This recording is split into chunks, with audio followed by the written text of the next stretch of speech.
A lot of the reason we shot on the iPhone was that the final destination of the piece was the iPhone and nothing else. And we thought it's nice to make something with the thing that you're going to see it on. There's a sort of a meta satisfaction, technical satisfaction to it.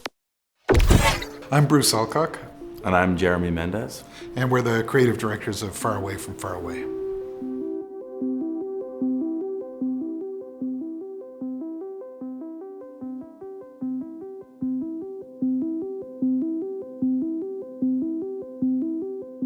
Well, as an outsider, Fogo, having never set foot in the place, it's sort of a place of lore to me, you know, a place where I've accessed the place completely through story and imagery. Now, that's kind of a cool thing to be an insider and an outsider in a way that the people are going to be looking at this, and most of them are not going to be from Fogo Island or from Newfoundland at all.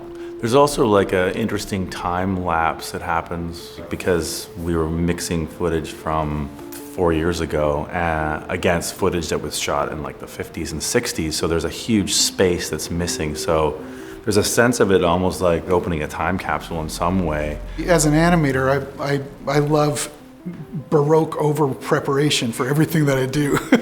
We got all this stuff and we sort of threw it together and thought and worked hard on the boards and thinking about what emotional structure made sense to reflect the content in Michael Crummey's piece. And boy, it's a completely different working process. This was her world, feral and precarious and mysteriously complete. The birth of the Fogo Process became a template for a methodology that Film Board would continue to use in helping build self-awareness for communities and also for other remote parts of Canada to see these communities that otherwise would be invisible to them without film.